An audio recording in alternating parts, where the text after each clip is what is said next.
नमस्कार दोस्तों, मैं मनोज मुसाफिर साहू नेशनल आवाज यूट्यूब चैनल का आप सभी का स्वागत करता हूं। मैं बार बार कहता हूं कि आप अगर कोई संगठन हो, कोई पार्टी हो, अगर सिर्फ अपने लोगों के बारे में ही सोचती है, किसी और के बारे में नहीं सोचती है, तो आपका समय और जवानी सब कुछ बर्बाद होता चला जाता है। इसी वजह से हमारे समाज के लोग भी और अति पिछड़े समाज के लोग भी राजनीति से दूरी बना लेते हैं। यही सब कारण हैं जब शीर्ष के पद पे बैठे हुए लोग सिर्फ यूज के नज़रिए से, उपयोग के नज़रिए से युवाओं का शोषण करने लगते हैं। ताज़ा मामला आपको बता रहा हूँ उत्तर प्रदेश के महाराजगंज जिले से। महाराजगंज जिले में के रहने वाले एक धर्मात्मा निषाद नाम का युवा था, 20-22 वर्ष का लड़का, जो आत्महत्या कर लेता है। आत्महत्या करने से पहले वो फेसबुक पे अपनी पोस्ट डालता है। पोस्ट इतनी भावनात्मक है कि उसको सुनने के बाद अपने आप सोचने पर एक बार आत्मा मजबूर हो जाती है कि आज के युवाओं का शोषण किस प्रकार से राजनीतिक दल के छोटे छोटे आंका करते हैं। दरअसल संजय निषाद जी सबसे पहले चुनाव लड़ते हैं। चुनाव लड़ने के बाद भारतीय जनता पार्टी को और समाजवादी पार्टी को ये सोचने पे मजबूर कर देते हैं कि हाँ, निषादों का भी खुद का वोट बैंक है। बाद में निषाद पार्टी के संस्थापक और राष्ट्रीय अध्यक्ष संजय निषाद जी, उस समय इनकी किस्मत चमक जाती है जब योगी जी मुख्यमंत्री बनते हैं और गोरखपुर में लोकसभा का उपचुनाव होता है। उस उपचुनाव में संजय निषाद के बेटे साहब समाजवादी पार्टी माननीय श्री अखिलेश यादव जी के टिकट पर सांसद बन जाते हैं। सांसद बनने के बाद भारतीय जनता पार्टी को लगने लगा कि गोरखपुर की सीट भी निषादों के कारण चली गई, इसलिए इनको अपने खेमे में करिए।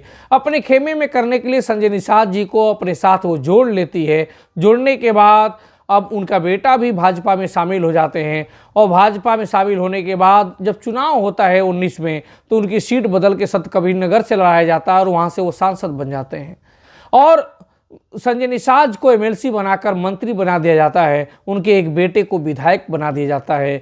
जब मौका मिला संजय निषाद जी को, तो इन्होंने अलग अलग नेताओं को, अलग ऊंची जातियों जिसका विरोध करते थे, उन्हीं लोगों को टिकट दिए और जो टिकट अपने लोगों को दिए, अपने परिवार के लोगों को दिए, समाज में और कोई इन्हें दिखाई न दिया। आत्ममुग्ध हो जाते हैं ये छोटे नेता और जब इनका गाना बजता है तो खाली यही बजता है, संजय निषाद के सीएम बनाओ। लेकिन उस बनाव के पीछे कितने युवाओं की कुर्बानी होती है, कितने नौजवानों की नौजवानी चली जाती है, उसका अंदेशा इन लोगों को नहीं लगता है। छोटी पार्टियां हों, चाहे ओम प्रकाश राजभर हो, संजय निषाद हो, प्रिया पटेल हैं, जो भी पार्टियां आप देखेंगे, ये पार्टियां सिर्फ अपने परिवार को मजबूत करती हैं। ओम प्रकाश राजभर का आप देखेंगे तो महत्वपूर्ण पद पे पिताजी बैठे होंगे, पंचायत राज मंत्री। उससे छोटे वाले पद जो होगा प्रमुख महासचिव पे, उस पे उनके एक बेटे बैठे होंगे। लगातार कई बार विधायक का चुनाव लड़े, अभी लोकसभा भी लड़े थे, चुनाव हार जाते रहे हैं, किस्मत साथ नहीं दे रही है, लेकिन कभी न कभी विधायक सांसद तो बन ही जाएंगे। और एक बेटे को प्रमुख प्रवक्ता बना के टीवी का हीरा बनाया जाता है। तो इस प्रकार से अब पूरी पार्टी को अपने परिवार में, अपने बेटे बेटियों में कंट्रोल में रखा जाता है। बिहार में चिराग पासवान को देखिए, बिहार में जीतन राम मांझी को देखिए, ये सभी अपने चिराग पासवान में चिराग पासवान हैं, उनके बनोई साहब अरूण जी हैं, जीतन राम मांझी बेटा बहू सबको विधायक बना दिए। इनके समाज में और कोई थोड़े दिखता है। अभी संजय निषाद जी को जब विधानसभा में अपने दल का नेता बनाना था तो शाहगंज जौनपुर के रमेश सिंह को बनाया और यही कारण है कि इनसे जितने भी समाज के लोग होते हैं वो ठगा महसूस करते हैं। क्योंकि संजय निषाद जब आए थे तो इस नारा दिए थे कि हम निषादों का आरक्षण दिलाएंगे, लेकिन जो ही मंत्री बन गए, दोनों बेटे विधायक सांसद बन जाते हैं, ये नारा भूल जाता है। चुनाव आएगा, फिर से इस नारे का आगोश दिया जाएगा, फिर से नए कुछ नए युवा जुड़ेंगे, फिर से उनकी जवानी कुर्बान की जाएगी और कुर्बान करके फिर से नए तरह से अपने बेटों बेटियों बहू को सेट किया जाएगा, विधायक सांसद बना के आजीवन उनका सुख भोग किया जाएगा। इसी रणनीति में छोटे दल काम करते रहते हैं। धर्मात्मा निषाद भी एक ऐसा ही हुआ था। संजय निषाद के साथ मिलकर संघर्षों में 10 साल अपनी जवानी का कुर्बान कर दिया। लगभग 40-50 जिलों में दौड़ दौड़ के संगठन बनाया और जब वो आगे बढ़ने की बारी आई तो किसी अन्य युवा के साथ इसको हतोत्साहित कर दिया गया। कभी किसी के नाम पे, कभी किसी स्टूडेंट के नाम पे जेल भेज दिया गया और जेल से जब लौटा तो घास नहीं डाला गया। लेकिन जब चुनाव आया तो चुनाव के समय फिर से इसको अपने तरफ आकर्षित करके चुनाव फिर से जीता जाता है, लड़ा जाता है और फिर से वो ठगा महसूस करता है।